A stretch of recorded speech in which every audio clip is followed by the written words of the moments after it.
with friends or with colleagues. So just letting you know that you're going to be recorded. If you don't want your name or your image in the recording, just feel free to change your settings in Zoom. Although we really invite you to have your video on, to be engaged.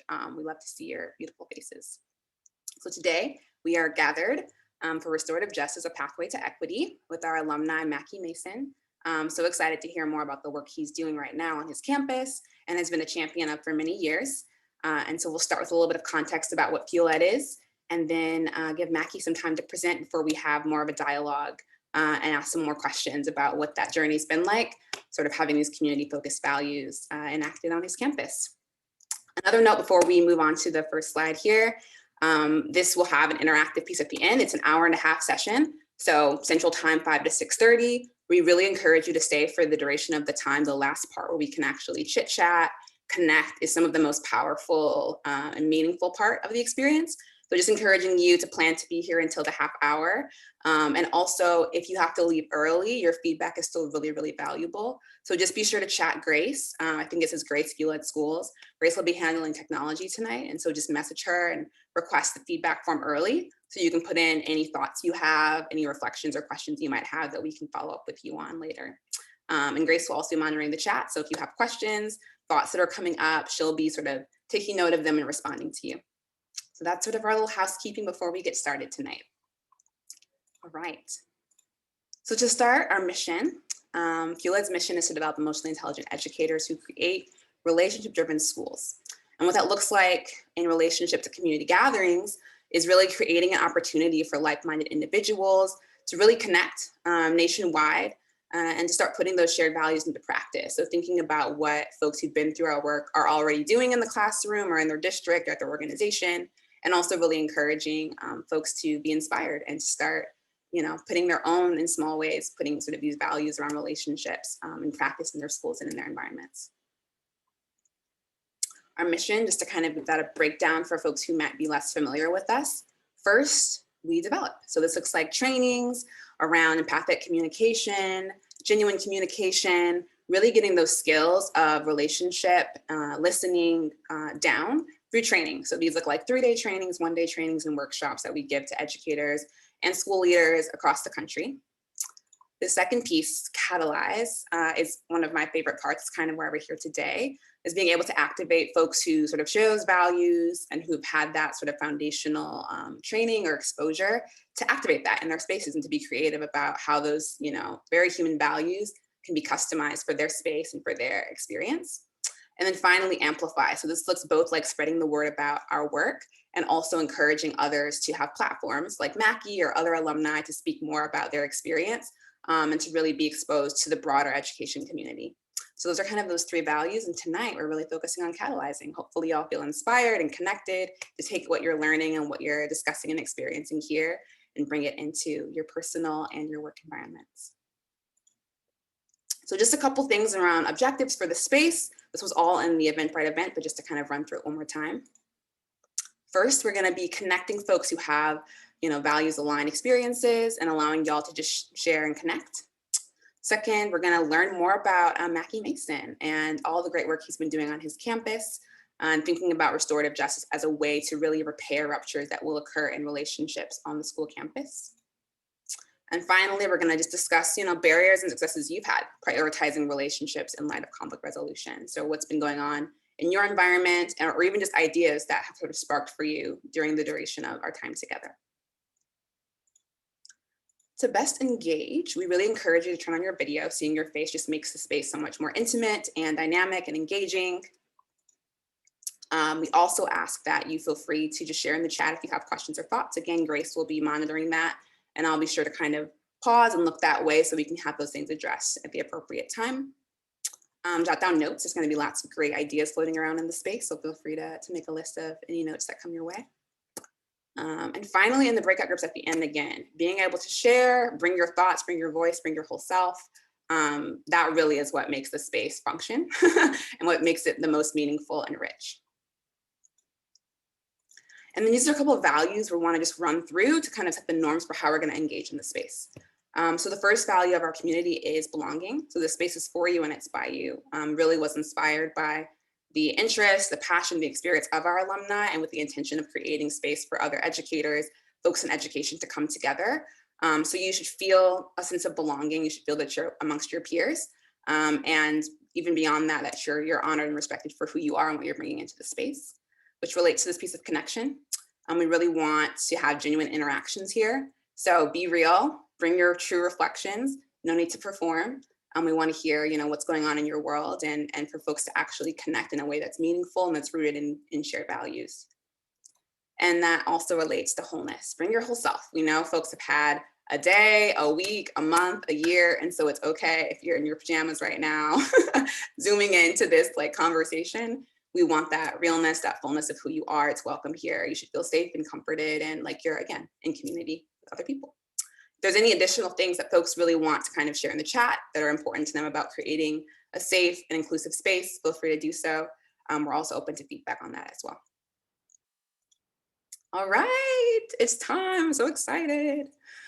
So Mackee Mason is going to give a little bio on our guest speaker tonight. Mackee Mason is an impassioned school leader. Mr. Mason currently serves as the founding principal and varsity football coach of Austin Achieve High School in Northeast Austin.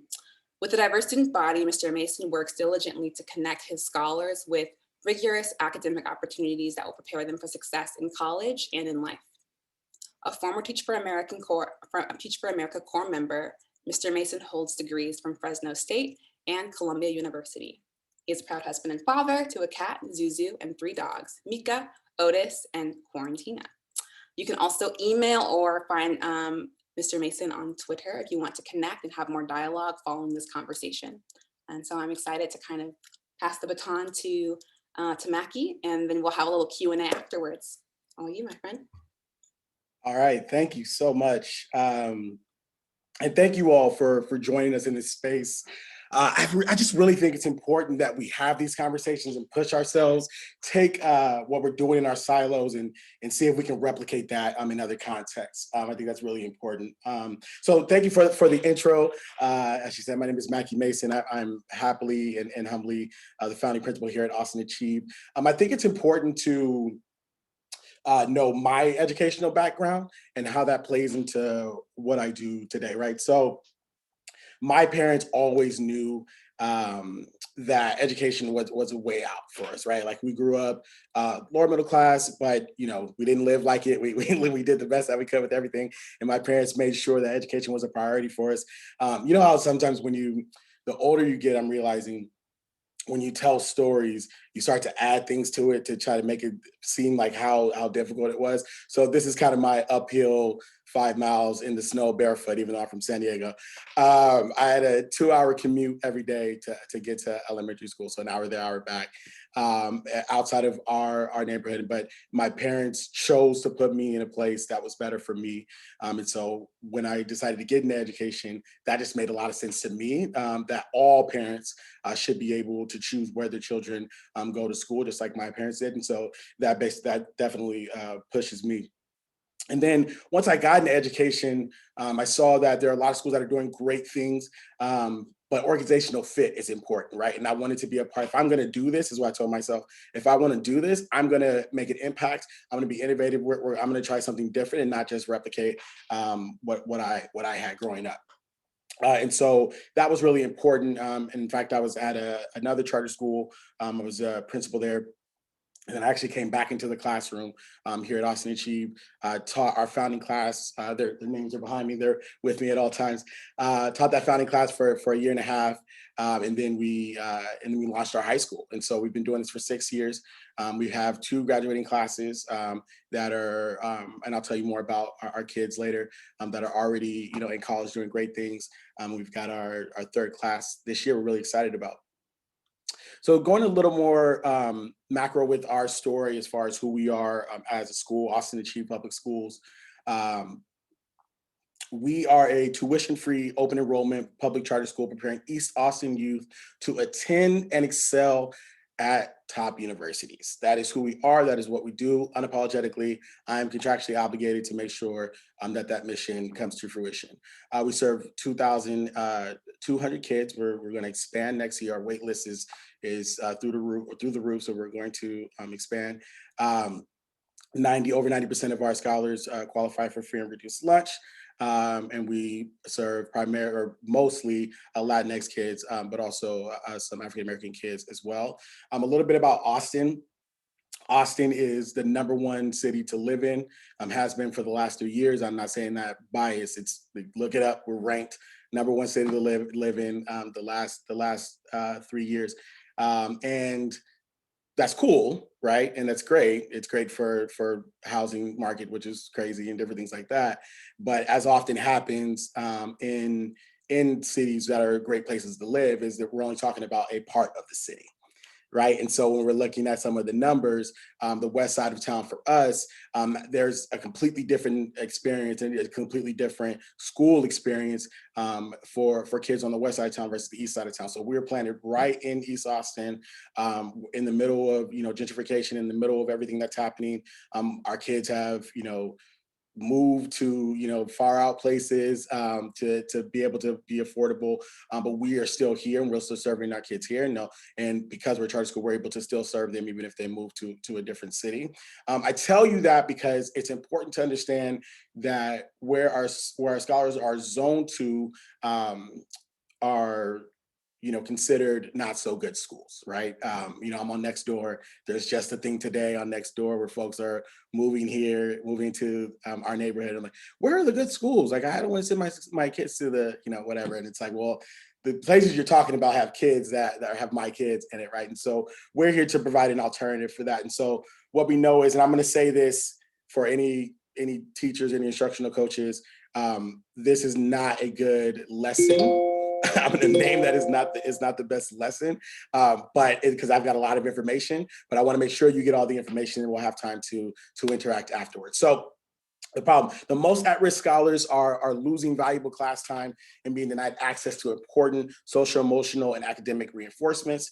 When schools utilize zero tolerance policies, they ignore all the outside factors that make up a scholar's life, and they ignore the fact that young people make mistakes, but can learn and grow for them. Right. And so when we were coming up with the high school, we had our middle school for 3 years, and we just had this nagging question about what could we do better, right? When it comes to discipline, because we were trying, but a lot of it was like putting the plane together while flying, right? And so we were trying, and we know that we were doing the best we can, but that doesn't mean we were doing the best we can, right? So we were doing what we thought was the best we can, but if we really pushed ourselves, we know that we can do better. And so we engaged in conversations, and my master's program really pushed me on this as well. And the fact of the matter is, suspensions don't work. Everybody knows it. Right? We all know it. I don't know why we don't say it more, but suspensions don't work. And so we said, if I'm starting this high school, how about we don't have any suspensions? What could that look like? Right? And we were kind of teetering around it. And the final straw was not one thing, but it was a couple of things, a few things that happened where our kids would give us reports of scholars that are no longer with us, scholars that were expelled or suspended or they left, and what their lives were starting to look like. 9th grade, 10th grade, and basically their lives have taken a drastic change, and the opportunities that they would have were extremely limited. And so we can't be the problem. We can't contribute to this problem. We need to be the solution.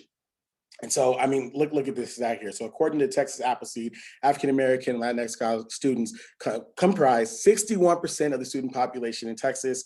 That's a rising population. There's a whole separate conversation about what's being done to try to balance out political power in Texas, which is a whole other thing. But the same demographic accounts for 88% of the total number of school expulsions in Texas. 88%. 61% of the population, 88% of the school expulsions, right? And so when we look at this data and we look at criminal justice data and different things like that, unless you believe that Black and brown scholars are inherently more violent, inherently badder, unless you believe that, this should be a problem and you should do something about it, right? And everybody should do something about it. And for us in particular, our local school district alone, over 7,000 students are suspended annually, and 55% of the students serving suspensions at home, right? So we've got a problem. And so what we were looking at is a difference in a punitive approach and a restorative approach. In America, we are obsessed, Michael Eric Dyson said this, we are obsessed with punishment. We're obsessed with it, right? You did something, you do the crime, you do the time. There's all kinds of euphemisms that we use, and we're obsessed with punishment. We're not obsessed with healing. Somebody did something to me, I want them to pay for it, right? But then when we take a step back, it's what does that look like, right? Like, what are we actually doing? Because the damage that was done is never going to be undone, right? And so you can put somebody away, you can get them out of society, right? But that doesn't mean it's undone, right? And so we really have to look at a punitive approach versus a restorative approach. So I'll start with the punitive side.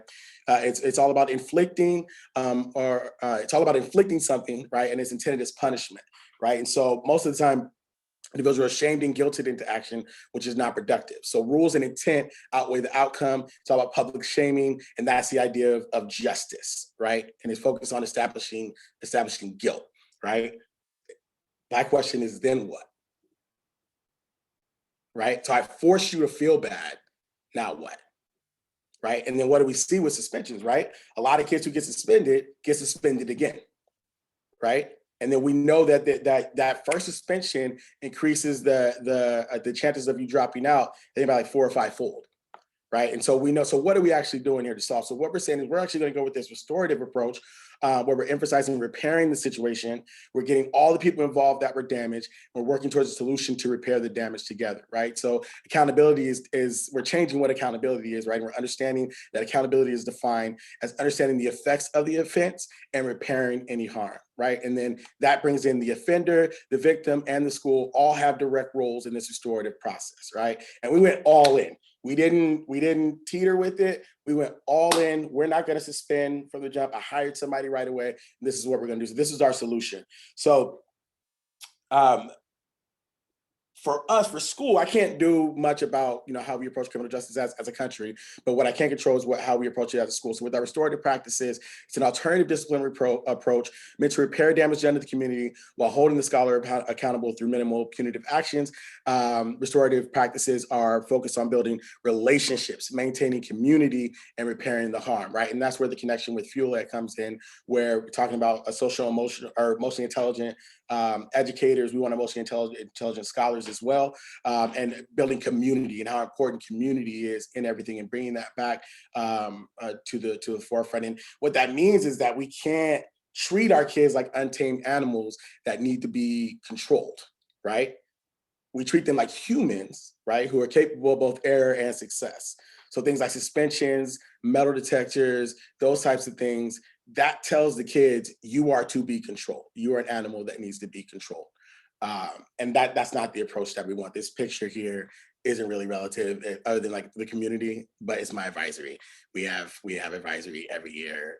And I pick every 4 years, I get a new group and go with them all 4 years. And they surprised me on my birthday last year with the tradition of putting cake in my face, which was not fun because I smelled like cake the whole day, but it was fun and they're awesome and I love them. Okay. So some of what our restorative practice actually look like. So the first thing is I had to put our money where our mouth is. What your budget tells you your budget shows you what your priorities are, right? And so largest part of the budget is employees. We're going to put an employee toward that's going to run this from the beginning, right? But before that, we also need to make sure that everybody's involved, right? So we have our district-wide mediary disciplinary practices. This goes all the way through. We have daily mental wellness activities in all of our classrooms. We are pre-K through 12. I don't know if I said that earlier, but we are pre-K through 12. And this is happening in every single classroom, every single day. Families have access to our school's social work team. Each campus has at least one licensed social worker and one intern.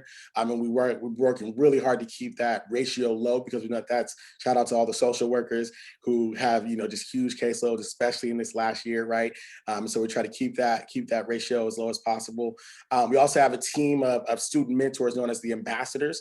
One thing I note about this is our ambassadors are not your student government, right? And they're not the honor roll society or whatever it may be.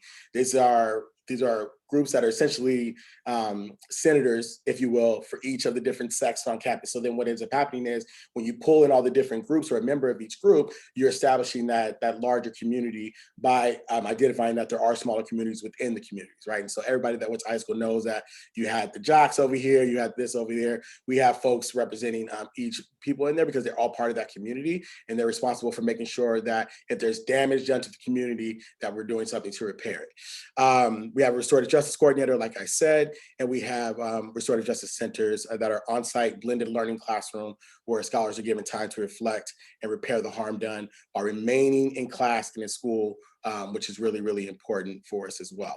So I'm gonna talk about the goals, and then I'm gonna go to the process and kind of tell you what it looks like. So the goal of it is to hold all parties accountable for their actions through reflection and restoration. We want to keep scholars in the community, right? We're not wanting to push them completely out of the community and build strong relationships. We want to encourage accountability by giving scholars proper reflection tools in order to restore the situation. Here's what's great about this. We've been doing this 6 years, and at this point, this is just who we are, right? And so when our scholars get into it, right? Somebody posted, subtweeted or whatever they call it, subtweet, Instagram, Face, Snap. Somebody did that to me. I want to restore this. Mason, can you help facilitate a circle? That's how it was at first. Now they do it on their own. We need a circle. We need to talk this out, right? And so we're teaching that instead of reacting with violence or reacting with, trying to meet that energy in a negative way, we're going to meet that energy in a positive way, and we're going to sit down and talk. And so it's been really cool to see that happen. And now that we have alumni, they're calling in, situations with roommates. I facilitated a circle with with a group of roommates who were not listening to each other. They called our kid called me, facilitated a circle. It didn't end too well. Everybody wasn't really rooted in restorative practices, to be transparent, but we tried, right? I mean, and I've had parents come in, and that was actually one of the hardest circles I've ever done, where they all live in the same apartment complex and we're having problems. And one of the kids thought it was a good idea to bring him in and have a circle. And so it becomes part of our culture, and it's just teaching a different way to approach it. So the process in and of itself is if a kid does something that's a suspendable offense. So there's different names for it everywhere. We call it tier 2 or tier 3 in Texas offense. They're placed into the RJ process. The process goes placement, practice, proposal, and panel. So let's talk about placement. So let's talk about placement. So scholars who commit a suspendable offense are placed in RJ. Each campus has a restorative justice center, on-site blended learning classroom, like I said before, to ensure buy-in and prevent recidivism. Scholars, their family, and the restorative justice coordinator are required to meet and sign a participation contract, which I'll show you in a second. The meat and potatoes of the restorative practice is this right here, the restorative justice proposal.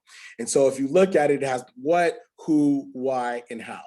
What we've learned is the what is the hardest part. Scholars are so used to telling their version of the story, us not being able to fact check it. They go home for a couple of days for a suspension. They convince their mom sometimes, they convince their dad sometimes that we were wrong or that the other kid was wrong. And they didn't do it. They were just mind their own business, listening to Taylor Swift and somebody came and bothered them and whatever, when that's just not the case, right? And so we spent a lot of time digging into that what. So let's be clear that we're operating from the same set of facts, right? And then we can get to the restoration, because if we're not operating with the same set of facts, how is there going to be restoration done? What are you restoring? Right. And so we really dig deep into the restorative justice coordinator digs deep in that. That's where you get in the community. And it gets to the point where our seniors know that it's not a good use of their time to just waste time putting their spin on the story, right? It's better to just state the facts, state what was wrong, state who was damaged, why they did it, and then how we can restore. So we placed them, they start on this proposal. I took out the contract, but there's a contract that the parents sign, that they're aware of the process. It makes for a different kind of community, right? Where we're being honest, kids are involved in your drama, right? It's not just you and the adults. And so it does we need buy-in for parents to understand that, yes, it's not normal and there is sometimes embarrassment and different things like that, but that's part of what being in a community is, because it could be you, it could be, any kid that wants to say something, it could be them in that seat, right? And so we're a community and we heal together, right? If damage is done, we heal together. We're not going to do that off to the side. That radical honesty, though, that's the hardest part. But we expect that from them, and we give that to them as well. And so when their proposal is done, we have a panel. Full transparency, this was our first panel, and obviously we don't take pictures in panels. And I realized that in the moment. I never do this, so I'm gonna give myself credit. And I realized that in the moment. I said, oh, we gotta get a picture of this because we're not gonna take pictures again. I was like, okay, everybody act like you're really into this. And so like, this is me like, oh yeah, I'm really into it or whatever. But we have this panel. This is when we started, so there were more scholars. Now we have more adults in the room, right? And as we've trained our adults, they've also been trained to do this really, really well. And we also have our social worker in the room every time. And that's another part that I think is really important is every kid that goes into restorative justice gets immediate help from our social worker, right? And so when we say that we want to make sure that we're prioritizing mental health, and oftentimes there's triggers and trauma that lead to the actions, we know that, right? We're just gonna skip past the step of asking you to go. Clearly, you need some assistance, right? And so making sure that our adults are in the room and our adults are trained to lead these circles. That's the process, and that's how it goes. As far as the outcomes, it's straightforward. 0 suspensions, 6 years, high school. It just doesn't happen, and I'm really, really proud of it. The outcomes are great too. So the scholar on the left at graduation with my uneven sash, we're taking so many pictures. Before he got to us, he got to us in 8th grade. And if I'm not mistaken, I texted him actually the other day. He texted me back. I got to get back to him. He had been to 10 schools before he came to our school. He went to RJ a couple times. We worked really, really hard together, and now he's off being successful. He did a certificate program, and he's doing what he loves to do, and it just wouldn't have happened. The middle picture at the top, that's one of our scholars who actually left us in 7th grade, got into a bunch of trouble. Pretty sure he got kicked out. He says that they chose to leave. I was like, I don't think that's how it happened, buddy. And he came back to us, and he's now, I think today's his last day, finishing up his sophomore year at Stanford University, which is amazing, and we're really proud of him. The scholar in the middle bottom struggled a lot. She was one who didn't leave with us, but was with us for a while, and it was touch and go on some of those things. And she's experiencing success right now too. She just had her 21st birthday, and she's still at Paul Quinn. Bottom right, one of the outcomes has been scholars look at how to approach advocacy in a different way, right? And so because they're part of this process, like, oh, my voice has value, and I see this problem in my city, I want to go advocate for them. So that's when we had some scholars testify at the Capitol for some get better access to more scholars for restorative justice. So they went and told their story. And that's us being goofy before somebody else came in the room before they testified. And then the last picture is the top right picture with my twin from Twin Day last week. She like ran, as soon as they announced she ran, we've got to be twins. I was like, all right, we got it. We got to have 2 outfits too. She's a scholar who, again, struggled, and she told me, she actually wrote me a card yesterday, which was really sweet, that if she was somewhere else, she would struggle. So it goes on. We're having an effect. I'm really proud of what we're doing. Thanks for the time. I'm so excited to answer some questions and dive in. I know I spoke a lot, but yeah, let's talk.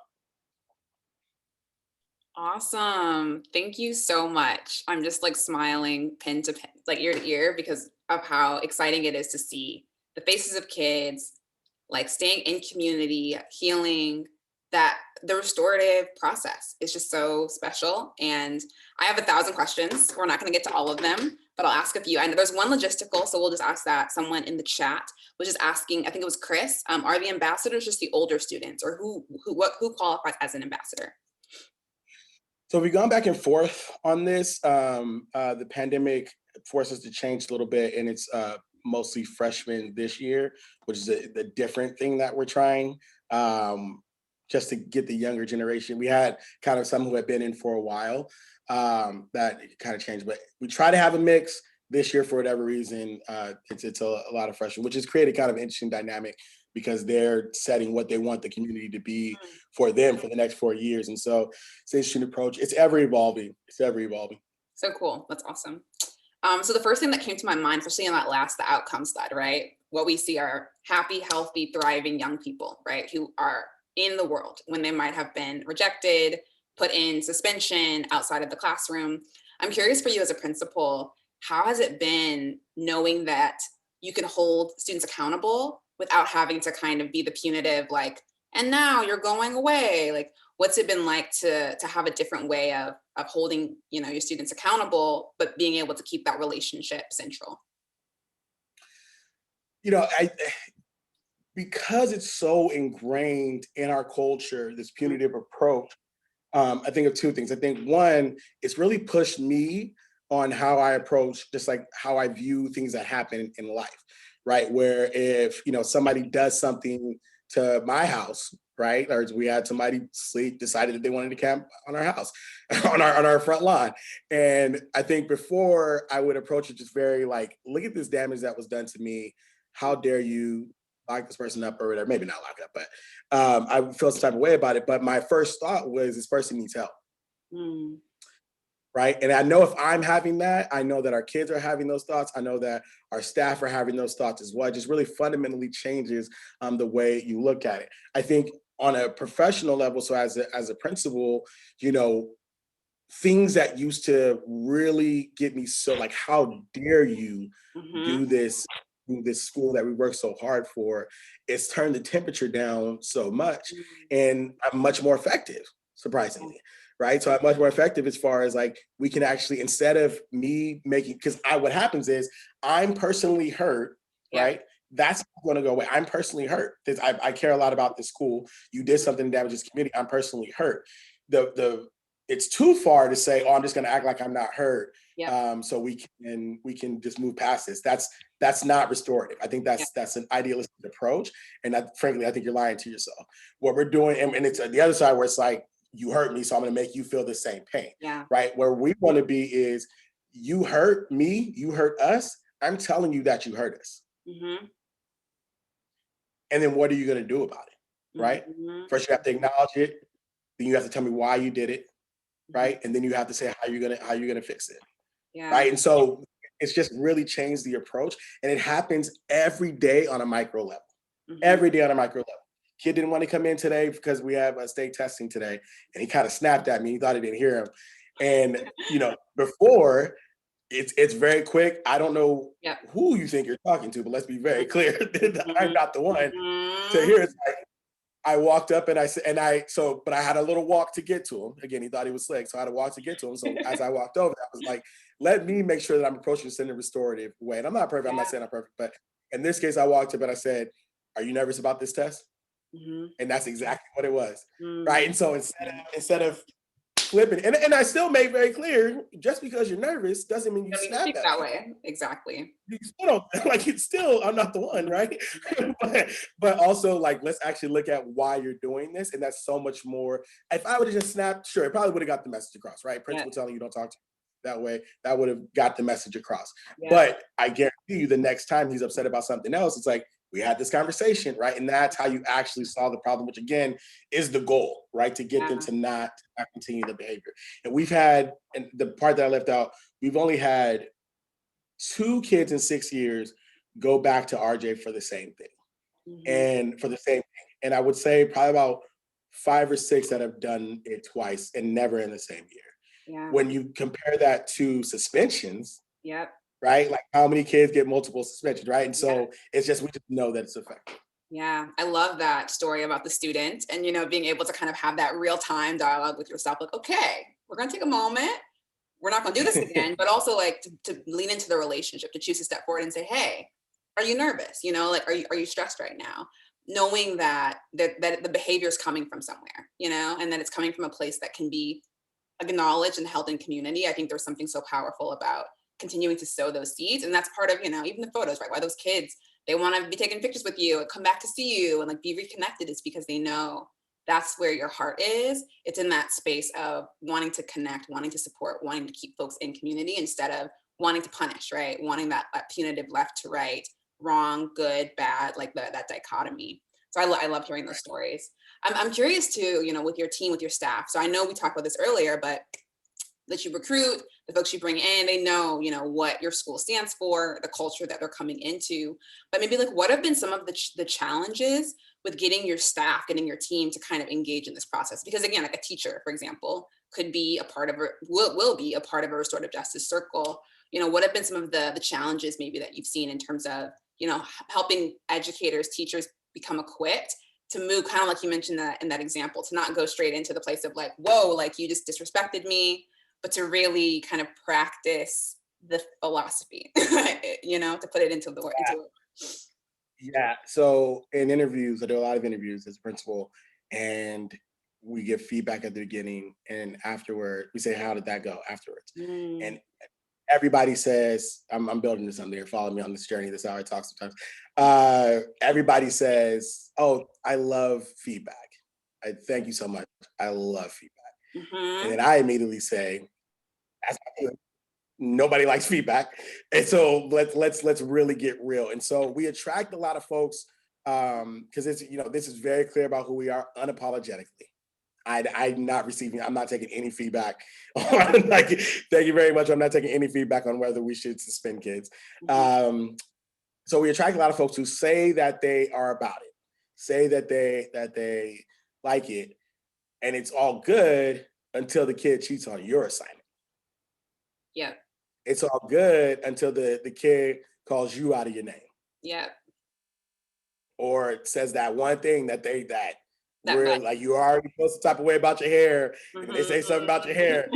It's all good until that happens, right? And so Yeah. what happens in that situation is, if somebody's, we see it, Mhm. right? And we're equipped as a community to know when somebody's straying away from who we are, Mhm. right? Whether it's too many push outs, whether it's so we change the system so where a push out is, kids while not in class, they need some time away. They talk to a hall monitor, figure out it's a quick restorative justice process, just real quick for little things. Yep. But if it's happening frequently and you're not allowing the kid to close the loop with you, which again is Mhm. restoration, right?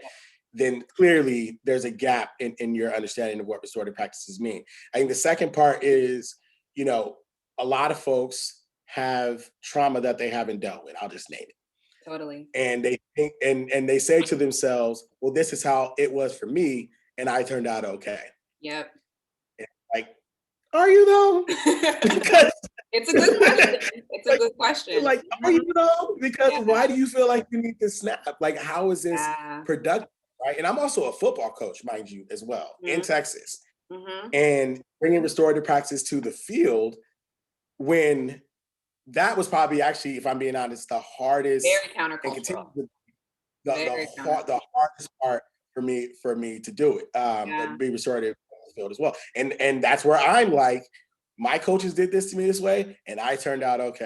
And it's Yep. like, did I Exactly. know? Exactly. Because like, don't I have issues with like authority? Like, did I? And so I have to push myself, right, and do the work myself to make sure that I'm holding it up. And here, I know I'm the one presenting, but I want to be very clear: Mhm. we have not figured everything out, Mhm. right? It is a daily, hourly, minute by minute challenge because it's against our society, our current society, the way things act. It's also against the way that that most of us were raised and how we went to school. So it continues to be a daily challenge. And we also want to be restorative with adults and give them grace, right? Totally. And understand that they're hurt. But if it's too much, it's just a question of this doesn't seem to be a place for you, and you can pretty much go anywhere else to match a discipline structure. Totally. Um, yeah. Yeah, So that's it's a great. lot. Really, really, I think the piece like you mentioned too, we often talk about those things as like triggers that feel like the things that trigger you, right? Whether it's the kid saying that thing to you, that kid standing up, whatever it is that pushes that button inside. And kind of like you were mentioning, being able to tap back into like that value of like we have a shared communal value of this process, and to actually call on that echoing sound in that moment of like really intense like being triggered, and also to have a vision for how things can be different, right? Because I think there's a lot of in that of like, well, I, walked, 10 miles in the snow to school. So Mhm. you should suffer as well. It's like, well, no, Right. we actually want life to be better, right? We want the world to be a better place, a more inclusive place, a more supportive place. And so there's that always that challenge of being able to honor someone's experience, like even, with the process, honesty, telling your opinion, how the harm hit, but ultimately being able to lean into that bigger value of we want to be here, we want to be together, we want to support each other and allow for our students particularly to thrive, which requires practicing what we preach, living into that value even when you're triggered, even when you're being pushed into that not so healthy, calm place. I think that's a really great, challenging thing to do with a team for sure, but a really powerful thing when you can, like in those moments with a student, kind of pause and like come back into the value, the reason, like the motivation for why you do it, which is for kids, right, to thrive and to have an education. There's a couple questions in the chat, so I'm going to ask those, and then we'll get ready to kind of transition into a breakout group space. So it looks like Cherie said, who is in the circle, a set group of staff, or does it rotate with teachers? Or do students have any say in who can be there to represent them? So kind of how does the circle get built? Like who decides who comes in? Yeah, so it's not a court room in that sense. I will say when we started, I got really excited and got a gavel. But we've kind of moved away from that because that's not really the environment that we wanted. So they represent themselves mostly because it's just like, what is the situation that happened? As far as the adults in the room, always the social worker, always the restorative justice coordinator, always our dean of culture. I try to make as many of these as I can as well. And then, teachers that are supporters of this kid. So that happens a lot. But also, if it's involving, if most of these situations involve a teacher, whether it happened in their classroom or even if not directly to them. And so they're part of the restoration that needs to be done. So they're often in that room as well. But we stay consistent with the three that I said, and then mostly a supporter, the supportive group of kids. It's always interesting when a kid has 5 or 6 teachers. I tell them afterwards, I was like, you need to understand this is a good thing. Like these folks chose to get covered to do whatever they do to be there for you. That's a great way to build relationships, which is just an important skill in life. Like folks are gonna have your back. So yeah, so we do that, and I think this is directly related to what I'm saying. So a lot of times we have a hall monitor for every class period. So if it's a quick thing, the hall monitor step into the class. We also have our teaching fellows who serve as our substitutes who can cover those classes. But it's also a scheduling thing, making sure that folks that need to be there are there, right? And so making sure, that folks that need to be there are there.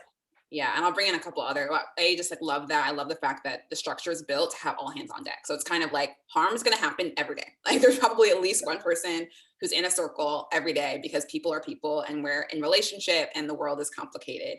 And I love that there's like a structure built so that way when there is that moment if someone has to step out or move to this way, nothing's lost. Really, really powerful. 2 other pieces that are here. Is everyone trained in RJ, and then do parents or other care providers participate in circles? Yeah, everyone is trained in RJ. Everyone's trained in restorative practices. Everyone's trained in how to run a circle. We run circles with our advisories as well. A lot of the trainings that are out there for circles, we've had to adapt just because it's different with our kids and you want everybody to participate. So everybody is trained in that. Yes, to work here, you need to be trained in RJ. Parents and carers, no, but it's not because they're not invited. I would say maybe like 2 or 3 times. They're definitely welcome to, but it's not often really relating to like the why probably is right, something going on at home, The roots. but the situation at hand isn't really related to the family. So it's not really there's nothing to really restore there with the family. Or if there was, that's between you and the social worker and the family to if we hear that something's going on that needs to be restored. Yeah, that's awesome. And I love the idea too, like the comprehensive care, right? It's like this is one tool with which to handle certain issues, but also knowing that the roots of those, like you said, we got trauma, there's complicated elements, and knowing that there's also other care providers within the school structure that can hold down, like, okay, if this is happening with your mother, or this is happening, within whatever context, that's also being addressed. So it's not just one point of care, it's like multiple points, which is really, really, really great. I have one more question, sort of timely question, and then we'll move into our breakout space into groups. But I'm just curious, we chatted a little bit about this a couple of weeks ago, but just thinking about, the pandemic, the COVID context, and like the challenges that have been facing every educator, every school across the country and the world. What has it been like trying to kind of hold on to these restorative justice principles and values in light of remote learning, like all the challenges that have come over the last year? it's been a thing, right? We are, you know, in the middle of a pandemic more, and folks are, it's hard to stay connected. And I've missed it. I'm an extrovert. I don't know if you can tell. I'm an extrovert, and it's been hard to stay connected. But I think one thing that I've noticed is people talk reckless or treat each other recklessly when they're Mm, not face to face, right? yeah, It's why internet trolls exist, right? Because people talk reckless when there's no accountability, yeah. or there's not immediate accountability. And so while we didn't have to deal with, vaping, or, we've only had a total, I think, of 4 fights in our 6 years. So that's not really a thing, but somebody yelled at somebody in the hallway or something like that. We did not have to deal with that. That was replaced with, folks talking spicy on social media, and when Zoom first started, it was a new toy, right? So acting out a little bit Yeah. on Zoom. Our principles stay the same. It's harder to implement when we can't get people in the room. Yeah, for sure. Uh, For sure. and it's just not the same. Like I don't I just it's not the same. Hmm. And so as we've begun reopening, Hmm. even we always had a place for kids to work, but starting live face-to-face instruction, with this last quarter, we've just seen that some of these old problems are coming back. Hmm. But it's just so much better to get into the room. And last thing I say is kids, everybody, I think. So an example was last year for graduation was the first time. It was at the end. It was like the end of May last year was graduation. It was the first time any of us had really been out of the house, and it was so awkward. Like I forgot how to say hi to people. Like it was like really weird. Like even like going to restaurants, I'm like, wait, what? How does this process work? Right? And we're adults, right? And Hmm. so for scholars as well, Yeah. they've had to learn to adjust as well. I mean, even things like walk by and it's like, hello, like say hi. You know what I mean? It's like you're not in your own space anymore. Like we interact. I didn't even care about that before. Now I'm the hi guy. Yeah. I'm telling everybody to say hi. That wasn't me.